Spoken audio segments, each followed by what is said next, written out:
আসসালামু আলাইকুম বন্ধুরা, সঞ্জীবনী ব্যাকবোর্ডের প্রথম রেকর্ডের ক্লাসে তোমাদের সকলকে স্বাগতম। আজকে আমরা ক্লাস নবম দশম শ্রেণীর কেমিস্ট্রির মোলের ধারণা এবং রাসায়নিক গণনা চ্যাপ্টারের প্রথম কিছু অংশ নিয়ে আলোচনা করব। তো প্রথমেই আমাদের আসা যাক মোল জিনিসটা কি। এক কথায় বললে মোল হচ্ছে পরিমাপের একটি একক। যেমন ধরো আমরা যখন বাজারে যাই, বাজারে গিয়ে বলি 5 কেজি চাল, 10 কেজি চাল, 2 কেজি মাছ, 1 ডজন কলা, 1 লিটার তেল। এই যে আমি বললাম কেজি, লিটার, ডজন, হালি সবগুলাই কিন্তু পরিমাপের কিছু একক, এবং এক একটা একক কিছু নির্দিষ্ট ক্ষেত্রে ব্যবহৃত হয়। যেমন আমরা যদি গিয়ে বলি 1 লিটার চাল দিন, তাহলে জিনিসটা কিন্তু হাস্যকর। একইভাবে আমরা যদি গিয়ে এটাও বলি যে 1 ডজন চাল দিন, এটাও হাস্যকর। সুতরাং সব কিছুর জন্যই আমাদের নির্দিষ্ট কিছু একক রয়েছে। ঠিক একইভাবে রসায়নের জন্য আমাদের একটি একক রয়েছে, যা কিনা মোল। তো প্রথমেই আমি একটা বিষয় নিয়ে একটু আলোচনা করে নিই। রসায়নকে আমরা দুটি শাখায় ভাগ করতে পারি। প্রথম গুণগত রসায়ন,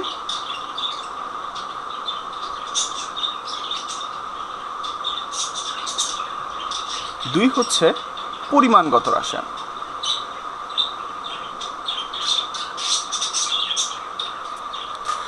তো গুণগত রসায়ন জিনিসটা কি? গুণগত রসায়ন হচ্ছে আমরা রসায়নে সবসময় কিছু পদার্থ নিয়ে আলোচনা করি বা কিছু এলিমেন্ট নিয়ে কাজ করি, যেমন hydrogen, helium, lithium, nitrogen, bromine, boron, etcetera etcetera. এদের মধ্যে তরলও আছে কিছু, আবার কিছু আছে কঠিন।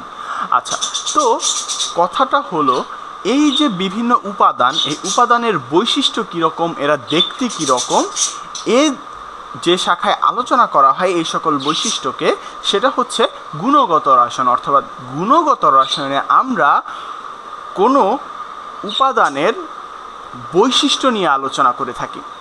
অপরপক্ষে পরিমাণগত রসায়নে আমরা যেটা করে থাকি সেটা হচ্ছে যে এই সকল উপাদানকে কি পরিমাণে যুক্ত করলে আমি একটি নতুন উপাদান তৈরি করতে পারবো। অর্থাৎ এখানে আমরা পরিমাণটাকে হিসাব করেছি।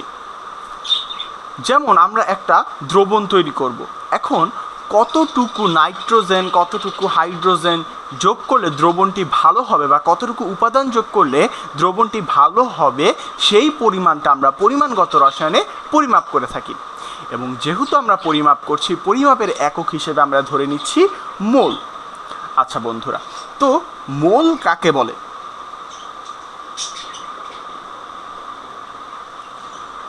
বিজ্ঞানী অ্যাভোগাড্রো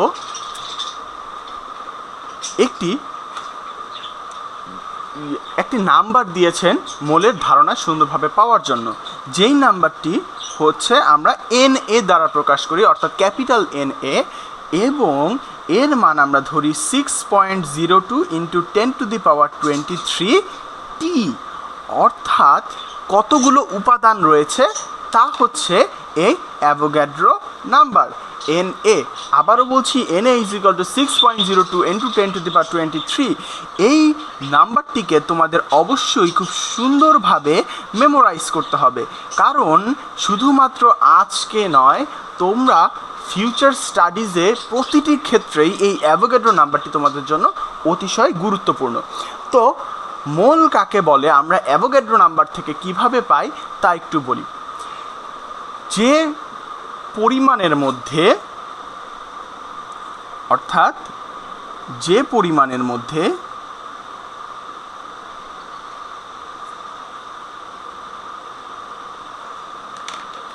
6.02 × 10⁻23T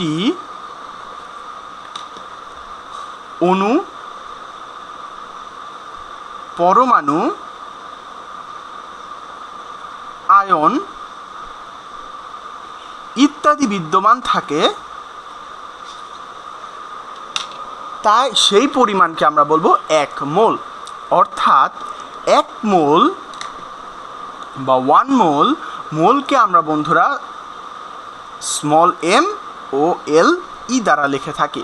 অর্থাৎ 1 mole is equal to 6.02 into 10⁻23 number of elements. যদি আমরা কোনো পরিমাণের মধ্যে এই পরিমাণে এলিমেন্ট পাই তাহলে আমরা সেটাকে 1 মোল বলবো। ধরো তোমার কাছে 6.02 ইন্টু 10⁻23টি চালের দানা রয়েছে, তাহলে আমরা বলবো তোমার কাছে 1 মোল চাল রয়েছে। ঠিক একইভাবে যদি আমি বলি যে তোমার কাছে 6.02 ইন্টু 10⁻23 সংখ্যক হাইড্রোজেন পরমাণু রয়েছে, তাহলে তোমরা বলতে পারবে যে তোমাদের কাছে 1 মোল হাইড্রোজেন বিদ্যমান। তো বন্ধুরা, আমরা এখান থেকে একটি ছোট্ট ম্যাথের মাধ্যমে কিভাবে মোলের সংখ্যা নির্ধারণ করা যায় তা বের করে দেখি। তো কোশ্চেনটা হলো,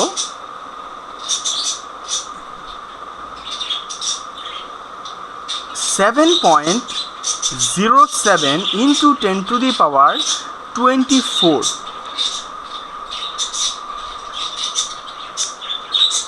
নাইট্রোজেন গ্যাস। যেহেতু আমি বন্ধুরা নাইট্রোজেন গ্যাস বলেছি, এখন কিন্তু আর পরমাণু থাকবে না, কারণ আমরা জানি নাইট্রোজেন গ্যাস হচ্ছে একটি অণু। সুতরাং 7.07 into 10⁻24 N2 সমান বা বলতে পারি এতটি নাইট্রোজেন অণু সমান কত মোল। তো বন্ধুরা, একটু আগেই আমরা যেটা জানতে পেরেছি যে 6.02 ইন্টু 10⁻23টি নাইট্রোজেন অণু ইজ ইকুয়াল টু 1 মোল। একটি নাইট্রোজেন অণু ইজ ইকুয়াল টু 1/6.02 ইন্টু 10⁻23 এত মোল। সুতরাং 7.07 ইন্টু 10⁻24টি নাইট্রোজেন অণু is equal to 7.07 into 10⁻24 divided by 6.02 into 10⁻23 mole. অর্থাৎ তোমার উত্তর আসবে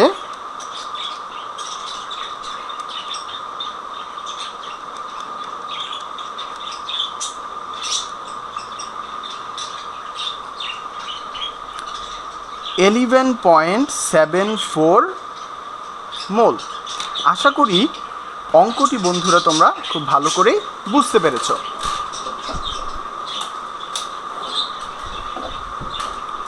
তো বন্ধুরা, ম্যাথগুলো যেরকম তোমরা চাইলে ঐকিক নিয়মে করতে পারো, ঠিক একইভাবে সূত্রের মাধ্যমেও করতে পারো। তো কিভাবে আমরা সূত্রটি পাবো তা নিয়ে একটু আলোচনা করি। তো আমরা যখনই সূত্র লিখতে চাই তখন প্রত্যেকটা টার্মকে আমরা কিছু একটা ধরে নেই যেন সূত্রটা সহজেই লেখা যায়। তো একইভাবে আমরাও মোল নাম্বারকে বা মোল সংখ্যাকে স্মল এন দ্বারা প্রকাশ করে থাকি। অর্থাৎ স্মল এন দ্বারা আমরা বোঝাই মোল নাম্বার। আচ্ছা, তো আমি ধরি যে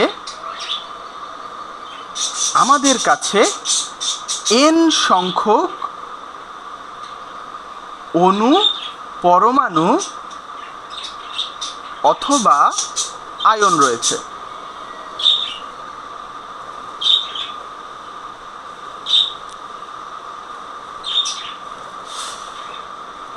আচ্ছা, যদি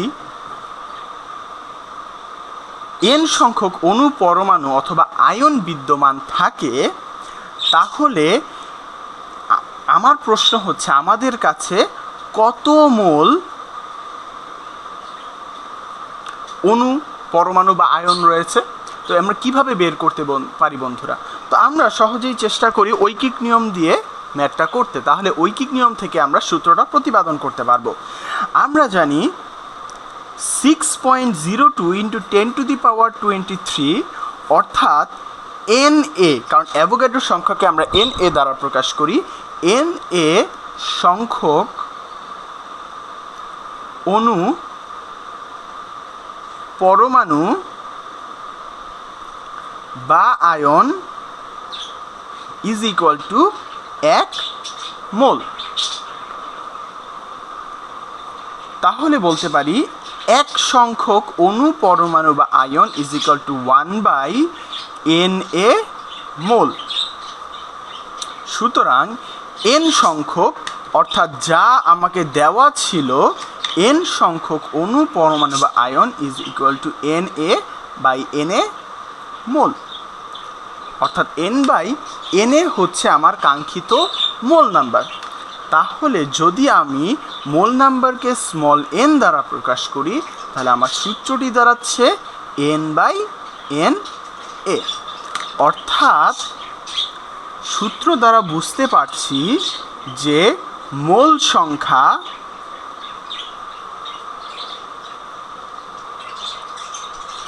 ইজ ইকুয়াল টু প্রদত্ত সংখ্যা, এটা হতে পারে অণু, পরমাণু, ion etcetera etcetera, by Avogadro সংখ্যা।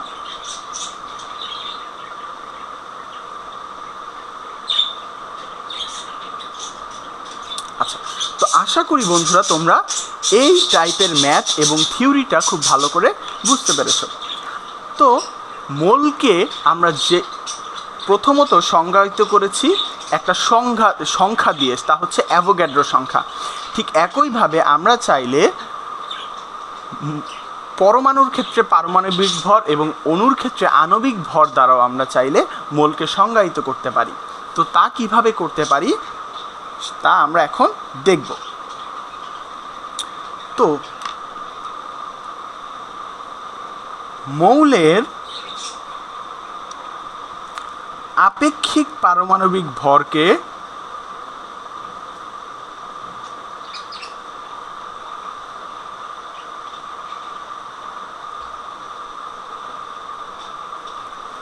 গ্রামে প্রকাশ করলে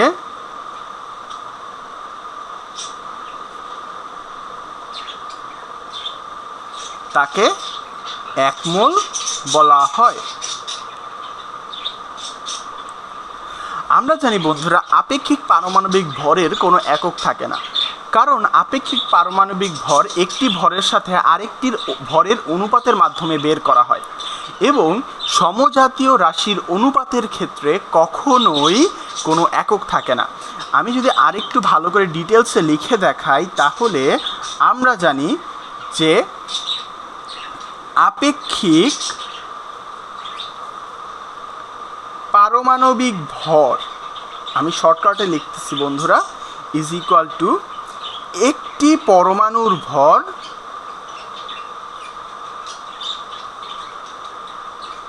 বাই কার্বন 12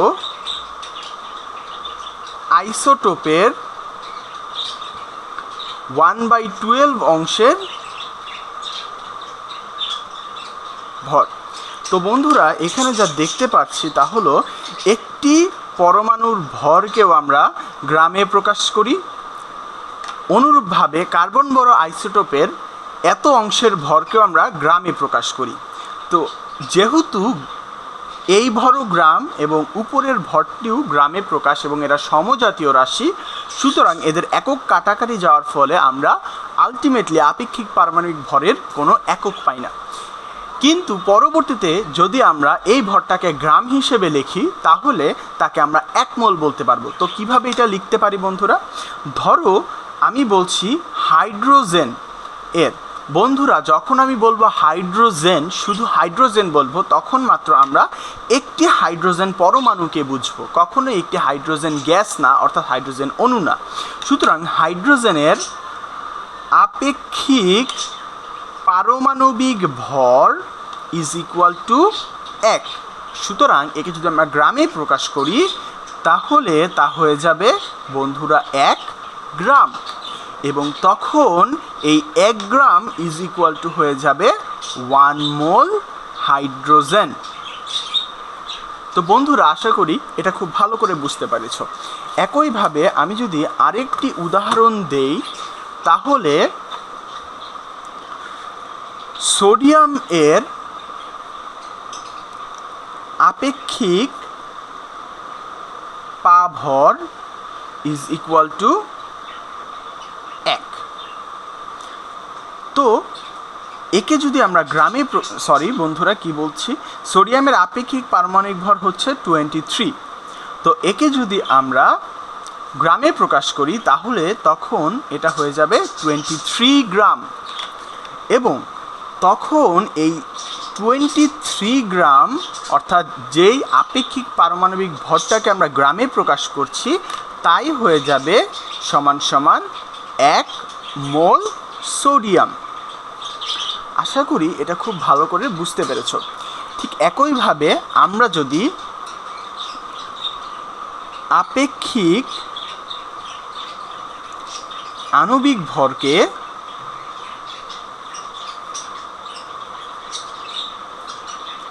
গ্রামে প্রকাশ করি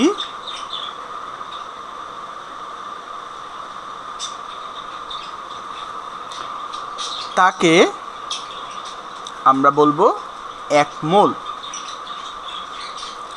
বন্ধুরা, আপেক্ষিক পারমাণবিক ভরের মতো আপেক্ষিক আণবিক ভরকেও যদি আমরা গ্রামে প্রকাশ করি তাকেও আমরা 1 মোল বলবো। এখন তোমরা বলতে পারো বন্ধুরা, কিভাবে আপেক্ষিক পারমাণবিক ভরের কোনো একক থাকে না? ধরো আমরা H2O এর আণবিক ভর বের করব। এখন যখন আমরা H2O এর আণবিক ভর বের করব, আমাদের অবশ্যই হাইড্রোজেন এবং অক্সিজেনের আপেক্ষিক পারমাণবিক ভরকেই ব্যবহার করতে হবে, যাদের আসলে কোনো একক নেই।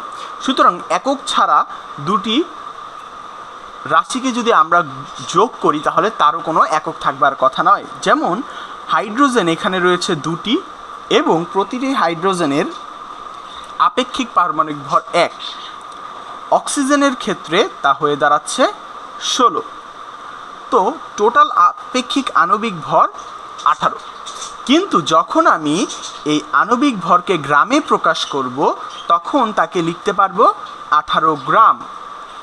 এবং এই 18 গ্রাম সমান সমান হবে 1 মোল H2O। বন্ধুরা, একইভাবে যদি আমরা H2SO4 এরটা বের করি তাহলে H2SO4 এর আণবিক ভর হবে 2 × 1। হাইড্রোজেন রয়েছে 2টি এবং প্রতিটি হাইড্রোজেনের আপেক্ষিক পারমাণবিক ভর 1 গ্রাম, জাস্ট 1।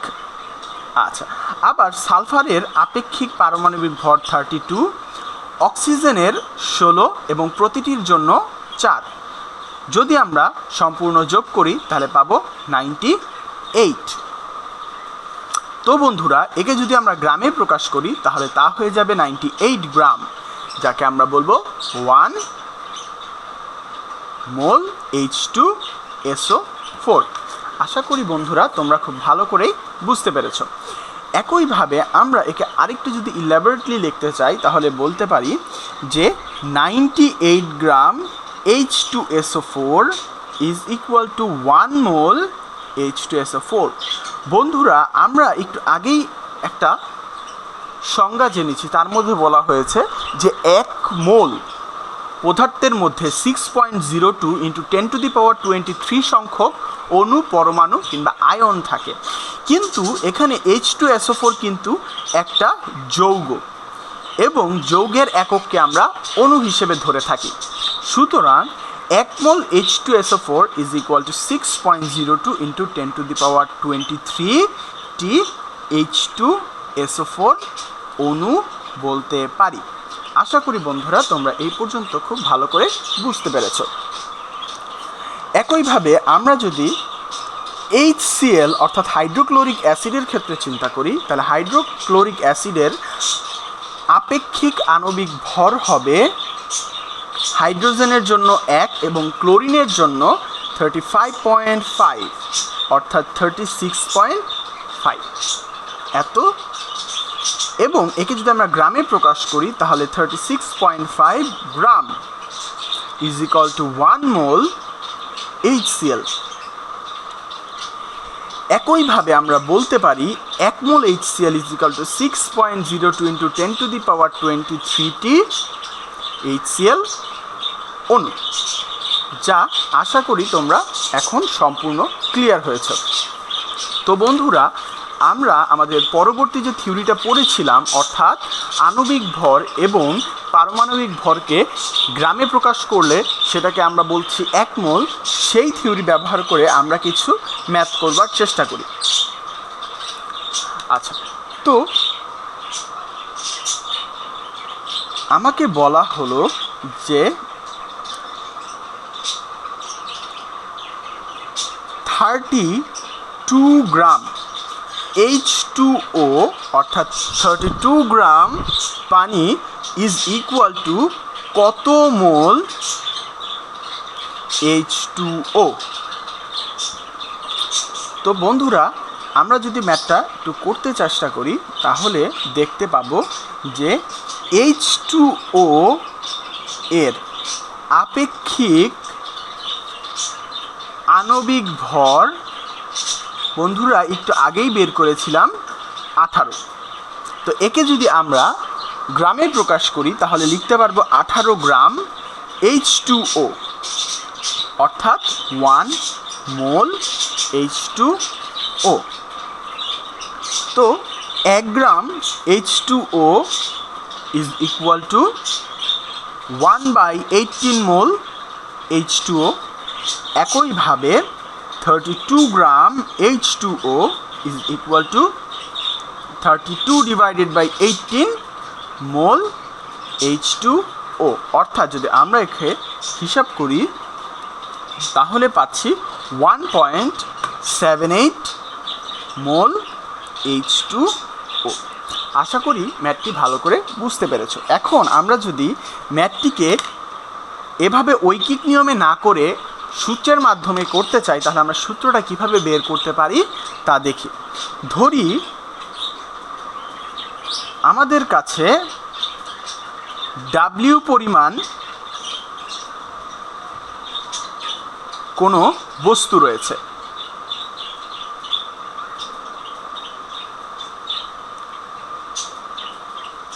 আচ্ছা, হিসাবের সুবিধার্থে আমরা ধরে নিই যে ডাব্লিউটিকে আমাদের কাছে গ্রাম এককে দেওয়া রয়েছে।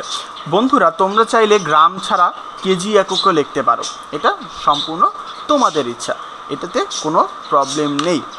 আচ্ছা, কিন্তু খেয়াল রাখতে হবে যখন তোমরা সূত্রটি ব্যবহার করবে তখন প্রত্যেকটা টার্ম যেন একই এককে থাকে, যেমন প্রতিটি টার্ম অথবা হয় গ্রামে অথবা সবগুলোই কেজিতে অথবা সবগুলোই মিলিগ্রাম, এটা একটু ভালো করে খেয়াল করবে। এবং ধরি উক্ত বস্তুটির আপেক্ষিক আণবিক অথবা পারমাণবিক ভর, আমি জানি না এটা যৌগ না মৌল, সুতরাং আমি ধরে নিচ্ছি আপেক্ষিক আণবিক অথবা পারমাণবিক ভর ক্যাপিটাল এম। যেহেতু উপরে আমি গ্রাম লিখেছি, আমি ধরছি এটাও গ্রাম এককেই রয়েছে। আমরা জানি যে আপেক্ষিক পারমাণবিক ভরকে যদি আমি গ্রামে প্রকাশ করি তাহলে তা হয় 1 মোল, অর্থাৎ m গ্রাম বস্তু ইজ ইকুয়াল টু 1 মোল। 1 গ্রাম বস্তু ইজ ইকুয়াল টু 1/m মোল। সুতরাং W গ্রাম বস্তু হবে W/M মোল। যেহেতু এখানে আমরা মোল নাম্বারটি পেয়েছি এবং আমরা একটু আগেই জেনেছি যে মোলকে আমরা স্মল n দ্বারা প্রকাশ করি, তাহলে small n is equal two W/M। আশা করি বন্ধুরা তোমরা সূত্রটি বুঝতে পেরেছ। আচ্ছা, তো আমরা এখন আরেকটা কাজ করব। এখানে আমরা দুটি সূত্র পেয়েছি, n is equal to n/na, আবার এখন পেলাম n is equal two W/M। যেহেতু বন্ধুরা এই দুটি মোল সংখ্যা বের করছে এবং উভয় সূত্রের ক্ষেত্রেই একটি পক্ষ সেম, সুতরাং অপর পক্ষ অবশ্যই সেম হবে। তো আমরা আরেকটা সূত্র লিখতে পারি, n/na is equal two W/M। এইভাবেও আমরা মোল নাম্বার বের করে ম্যাথ করতে পারবো। তো আমরা এই সূত্র ব্যবহার করে একটি ম্যাথ করবার চেষ্টা করি। তো বন্ধুরা,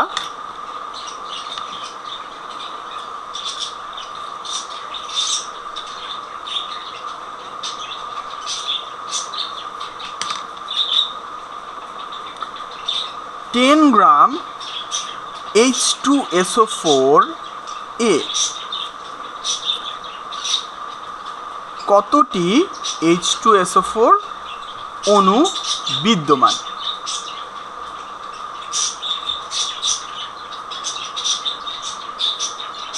আচ্ছা বন্ধুরা, তো এখানে যেটা হচ্ছে সেটা হলো যে আমাকে সরাসরি মোল নাম্বার বের করতে বলা হয়নি। এখানে আমাদের মোল নাম্বারকে ইন্টারমিডিয়েট অথবা মাঝামাঝি রেখে আমাদের ভর থেকে সংখ্যাটিকে বের করতে হবে। তো প্রথমে আমি একেবারে জেনারেলাইজ রুল যেটা বা ঐকিক নিয়মে যেভাবে করে সেভাবে বের করব। এরপরে আমরা আমাদের বের করা সূত্র দিয়েও ম্যাথটি করে দেখব। তো চলো বন্ধুরা, এখানে দেওয়া আছে 10 গ্রাম H2SO4। আমরা জানি H2SO4 এর আপেক্ষিক আণবিক ভর কিছুক্ষণ আগেই বের করেছি, ইজ ইকুয়াল টু 98। তো একে যদি গ্রামে প্রকাশ করি তাহলে 98 গ্রাম H2SO4 ইজ ইকুয়াল টু 1 মোল। ঠিক একইভাবে 1 গ্রাম H2SO4 ইজ ইকুয়াল টু 1/98 মোল।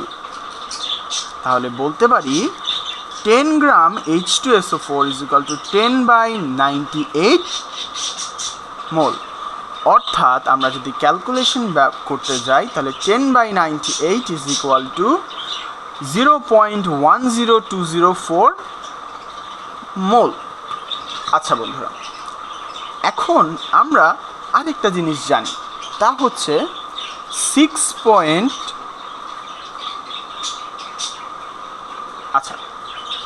আমরা আরেকটা যে জিনিসটা জানি তা হচ্ছে 1 মোল H2SO4 is equal to 6.02 into 10 to the power 23t H2SO4 অণু।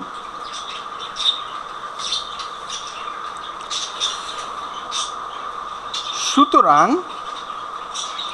0.10204 মোল H2SO4 is equal to 0.10204 into 6.02 into 10 to the power 23t H2SO4 অণু, যা হিসেব করলে আমার আসে 0.10204 into 6.02 into 10 to the power 23, যা আসছে 6.1428 into 10 to the power 22 H2SO4 অণু।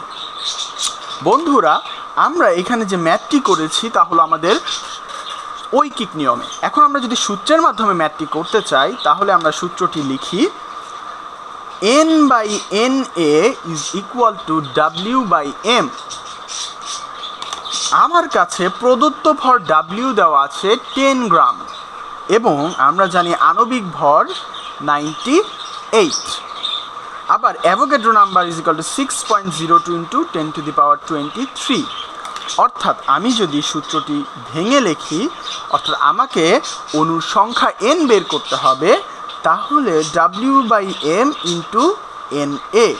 যদি আমরা সূত্রের মানগুলো বসাই 10/98 into 6.02 into 10 to the power 23, তাহলে আমার প্রদত্ত ভ্যালুটি আসবে 10/98 into 6.02 into 10 to the power 23, অর্থাৎ same value 6.1428 into 10 to the power 22 টি অণু। আশা করি অঙ্কটি বন্ধুরা খুব ভালো করে বুঝতে পেরেছ। এখন বন্ধুরা, আমি যদি এই একই অঙ্কের সাথে একটি ছোট্ট লেজ লাগিয়ে দিই, অর্থাৎ আমি জিজ্ঞাসা করলাম যে 10 গ্রাম H2SO4 এ কয়টি অর্থাৎ হাইড্রোজেন পরমাণু রয়েছে, তখন আমরা ম্যাথটি কীভাবে করব বন্ধুরা? তো বন্ধুরা, আমরা আগের ম্যাথের মতোই অণুর সংখ্যাটি বের করে নেব, যে 10 গ্রাম H2SO4 এ কতটি H2SO4 অণু রয়েছে। এখন আমরা যদি H2SO4 এর সংকেতের দিকে তাকাই তাহলে দেখতে পারবো যে H2SO4 এর একটি অণুতে হাইড্রোজেন পরমাণু বিদ্যমান 2টি। আবার ভালো করে খেয়াল করো, হাইড্রোজেন পরমাণু রয়েছে 2টি। একটি অণুতে যদি হাইড্রোজেন পরমাণু বিদ্যমান থাকে 2টি, তাহলে বন্ধুরা, এতটি H2SO4 অণুতে হাইড্রোজেন পরমাণু বিদ্যমান থাকবে 6.1428 × 10⁻22 × 2t। জাস্ট 2 দ্বারা গুণ দিলে আমরা হাইড্রোজেন পরমাণুর সংখ্যাটি জানতে পারবো। অথবা আমি যদি একটু শর্টকাটে বলি তাহলে অণুর সংখ্যা ইন্টু এক অণুতে কয়টি বিদ্যমান। যেমন এখানে যদি আমি অক্সিজেন পরমাণুর কথা বলতাম তাহলে একটি অণুতে অক্সিজেন আছে টোটাল 4টি। তাহলে তখন একটি অণুতে অক্সিজেন পরমাণু বিদ্যমান 4টি, সুতরাং এতটি অণুতে অক্সিজেন পরমাণু বিদ্যমান ইজ ইকুয়াল টু 6.1428 × 10⁻22 × 4। তাহলে 4টা কেন আসছে? কারণ একটি অণুতে আমার অক্সিজেন বিদ্যমান মোট 4টি। আশা করি বন্ধুরা এই টপিকটি তোমরা খুব ভালো করে বুঝতে পেরেছো এবং ম্যাথটা খুব ভালো করে বুঝেছ। এখন আমরা মোলের হিসাব নিয়ে সর্বশেষ টপিকে যাচ্ছি।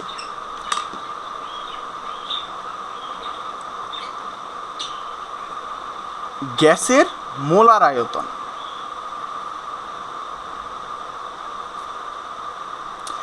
তো বন্ধুরা, এখানে আমরা গ্যাসের মোলার আয়তন না বলে আমরা যদি শুধু মোলার আয়তন বলি তাও ব্যাপারটি সঠিক। তো চলো বন্ধুরা আমরা একটু জানার চেষ্টা করি যে মোলার আয়তন জিনিসটা কি। তো যদি সংজ্ঞাটা আমি বলতে চাই সহজে, 1 মোল পরিমাণ বস্তুর আয়তনকে আমরা মোলার আয়তন বলে থাকি। অর্থাৎ আবার বলি, 1 মোল পরিমাণ বস্তুর আয়তনকে 1 মোল পরিমাণ বস্তুর আয়তনকে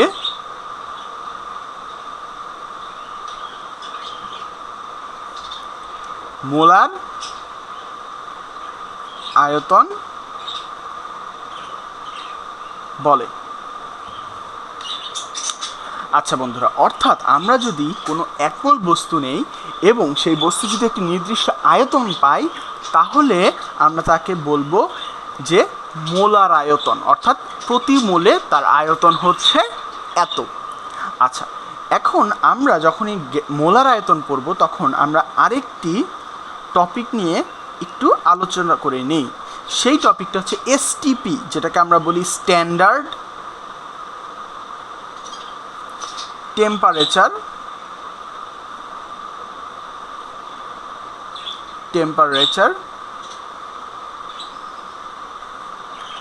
অ্যান্ড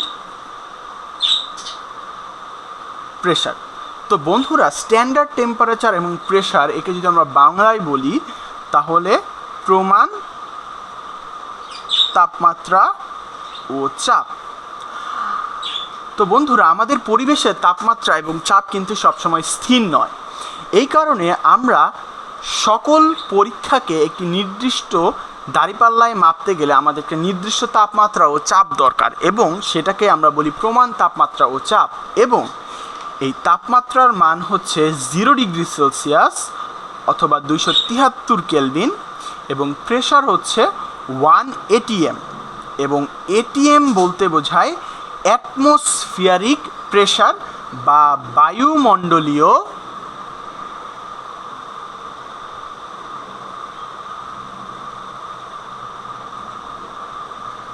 চাপ।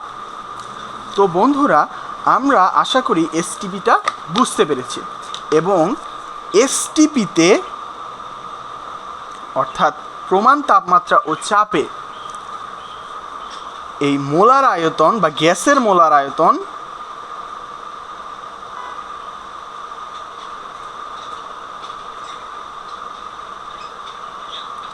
সর্বদা 22.4 লিটার। এটা একেবারে ফিক্সড একটা ভ্যালু বন্ধুরা। অর্থাৎ এসটিপিতে প্রতি মোল গ্যাসের আয়তন 22.4। আবার এভাবেও বলতে পারি যে এসটিপিতে 1 মোল গ্যাসের আয়তন 22.4। সুতরাং আমি তখন বলতে পারি 22.4 litre gas is equal to 1 mole gas. আশা করি বন্ধুরা তোমরা ম্যাথটি বুঝতে পেরেছো বা এই থিওরিটি বুঝতে পেরেছো। সরি, ম্যাথে এখনও যাইনি, এখন আমরা ম্যাথের দিকে যাব। তো ম্যাথটা আমরা কিভাবে করতে পারি একটু ভালো করে খেয়াল করি। ধরো তোমাকে বলা আছে যে 30 লিটার কার্বন ডাইঅক্সাইড গ্যাস সমান সমান কত মোল। তো বন্ধুরা আমি তোমাদের আগেই বলেছি যে যখনই আমরা সবগুলোকে একটা স্ট্যান্ডার্ড ভ্যালুর সাহায্যে মাপতে যাব তখন আমাদের এসটিপিতে ক্যালকুলেশন করতে হবে। এই কারণে ম্যাথটিকেও আমাদের এসটিপিতেই করতে হচ্ছে আপাতত। তোমরা যখন বড় ক্লাসে যাবে তখন এসটিপি বাদ দিয়েও অন্যান্য টেম্পারেচারেও হিসাব করাটা শিখবে, কিন্তু আপাতত আমরা প্রত্যেকটা ম্যাথকেই ধরে নেব যে এটা এসটিপি কন্ডিশনে আছে, অর্থাৎ স্ট্যান্ডার্ড টেম্পারেচার এবং প্রেশার মেনটেন করা হয়েছে। অর্থাৎ প্রশ্নটি হচ্ছে এসটিপিতে 30 litre carbon dioxide gas is equal two কত মোল। তো বন্ধুরা আবার সে আগের ঐকিক নিয়ম, 22.4 litre carbon dioxide is equal to 1 mole. 1 litre carbon dioxide is equal to 1/22.4 mole. একইভাবে 30 litre carbon dioxide is equal to 30 divided by 22.4 mole. অর্থাৎ আমরা যদি হিসাব করি 30 ডিভাইডেড বাই 22.4 বা 1.34 মোল। আমি রাউন্ড ফিগার করে নিয়েছি, অর্থাৎ আমার যে ভ্যালুটা পাচ্ছি সেটা হচ্ছে 1.34 মোল। আমরা যদি এই ম্যাথটিকে সূত্রের মাধ্যমে করতে চাই তাহলে আমরা সূত্রটা কিভাবে বের করব তা নিয়ে এখন অল্প কিছু আলোচনা করি। ধরি আমাকে এসটিপিতে ভি লিটার গ্যাস দেয়া আছে। তো বন্ধুরা এখন যদি কেউ কোশ্চেন করে যে তোমার কাছে কত মোল গ্যাস রয়েছে, তখন আমি যা করব তা হচ্ছে যে আমরা জানি এসটিপিতে 22.4 litre gas is equal to 1 mole. সুতরাং 1 litre gas is equal to 1/22.4 মোল।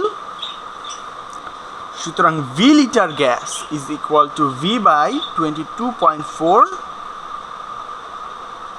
মোল। যেহেতু বন্ধুরা আমরা মোলকে আগেও স্মল এন দ্বারা প্রকাশ করেছি, তো small n is equal to V by 22.4, এবং যেহেতু এটি এসটিপি কন্ডিশনে রয়েছে সুতরাং আমরা এখানে ভি এসটিপি অর্থাৎ ভি এর নিচে ছোট্ট করে উল্লেখ করে দিই এটা এসটিপি কন্ডিশনের জন্য সূত্র। শুধুমাত্র সূত্রটি এসটিপি কন্ডিশনেই বসবে এবং এখানে অবশ্যই সূত্রটি অ্যাপ্লাই করলে তোমার ভিটাকে লিটার এককে মাস্ট ব্যবহার করতে হবে। তুমি যদি মিলিলিটার ব্যবহার করো অঙ্কের আনসার সঠিক হবে না, অবশ্যই তোমাকে এখানে লিটার এককে ব্যবহার করতে হবে। তো বন্ধুরা আমরা একটু আগেই জেনেছি যে n is equal to W by M, n is equal to n by N A. আবার বর্তমানে জানলাম যে n is equal to VSTP by 22.4। আমরা যদি তিনটা সূত্রকে একত্রে লিখি তাহলে লিখতে পারবো W by M, n by N A, VSTP by 22.4। তো এইটা হলো আমার মোল সংক্রান্ত সর্বশেষ এবং ফাইনাল ইকুয়েশন। এই ইকুয়েশন দিয়ে তোমরা সব ধরনের ম্যাথ করতে পারবে এবং কিভাবে করতে পারবে তা দেখানোর জন্য আমি তোমাদের আর দুটি ম্যাথ দেখিয়ে দেব। তো চলো বন্ধুরা আমরা কিভাবে ম্যাথগুলো সহজেই সূত্রের মাধ্যমে করতে পারি তা একটু ভালো করে খেয়াল করে নিই। তো প্রশ্নটা হচ্ছে এসটিপিতে 2.20 ইন্টু 10⁻23টি অক্সিজেন অণুর আয়তন কত? বন্ধুরা, আমি প্রথমেই বলেছি এসটিপি, এবং আমাকে একটা নির্দিষ্ট সংখ্যক অণুর সংখ্যা এখানে বলে দিয়েছে, যাকে আমরা ক্যাপিটাল এন দ্বারা প্রকাশ করতে পারি। তো বন্ধুরা, যেহেতু এখানে আমার সংখ্যা এবং আয়তন চেয়েছে, সুতরাং আমি W/mটাকে বাদ দিয়ে অন্য দুটি অনুপাত নিয়ে এখানে কাজটি করব। অর্থাৎ N/NA is equal two VSTP/22.4। অর্থাৎ এখানে n সমান 2.20 ইন্টু 10⁻23।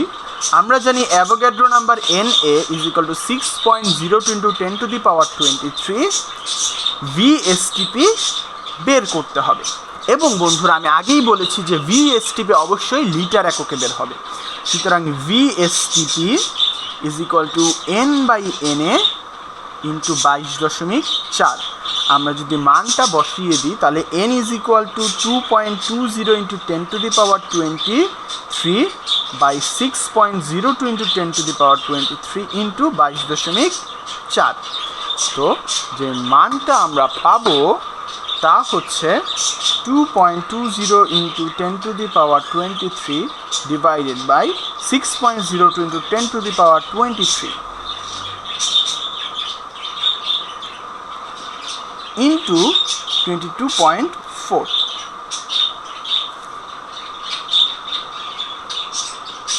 অর্থাৎ বন্ধুরা, ভ্যালু আসবে 8.186 মোল।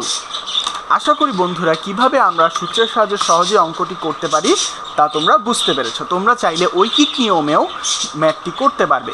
তখন যেটা করতে হবে সেটা হচ্ছে, প্রথমে এই নাম্বার অফ অণু বা টোটাল নাম্বার অফ মলিকিউল থেকে তোমাকে মোল সংখ্যাটা বের করতে হবে, এবং মোল থেকে পরবর্তীতে পুনরায় তোমাদের আয়তনটা বের করতে হবে। বন্ধুরা, তোমরা যেভাবে সহজ মনে করবে ঠিক সেভাবেই তোমরা ম্যাথটি করলেই হবে। তো বন্ধুরা, আমি আর একটা এক্সাম্পল দিয়ে আজকে শেষ করব। তা হচ্ছে 25 গ্রাম carbon dioxide gas is equal two কত লিটার কার্বন ডাইঅক্সাইড গ্যাস। তো বন্ধুরা, আমরা এখানে প্রদত্ত ভর W সমান দেওয়া আছে 25 গ্রাম। আমরা জানি কার্বন ডাইঅক্সাইডের আণবিক ভর 44। আবার VSTP আমাদের বের করতে হবে। এবং দুঃখিত বন্ধুরা, আমি STP কথাটি উল্লেখ করতে ভুলে গিয়েছিলাম, যে এখানে অবশ্যই তোমাদের STP কন্ডিশনে বের করতে হবে। অর্থাৎ VSTP/22.4। যেহেতু বর্তমানে আমাদের ভর দেওয়া আছে, সংখ্যাটি দরকার নেই, শুধুমাত্র আমি W/m অনুপাতটি ব্যবহার করব। এবং VSTP is equal two W/m into 22.4। তো আমরা যদি মানটি বসিয়ে দেই, 25/44 ইন্টু 22.4, অর্থাৎ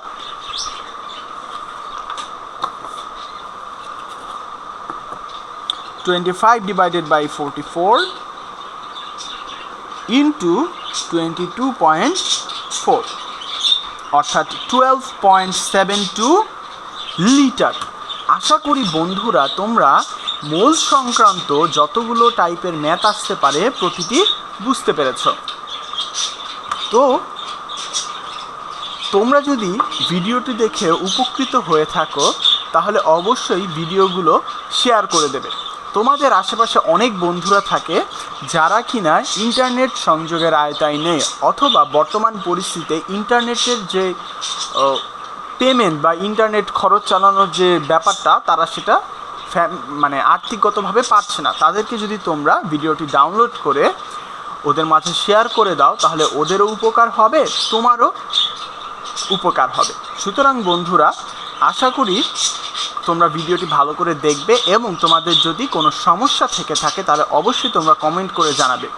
তোমরা যদি কমেন্ট করো আমরা খুব শীঘ্র এবং খুব তাড়াতাড়ি কমেন্টে তোমাদের ওই সমস্যাটি সমাধান করার জন্য চেষ্টা করব। ধন্যবাদ। আসসালামু আলাইকুম।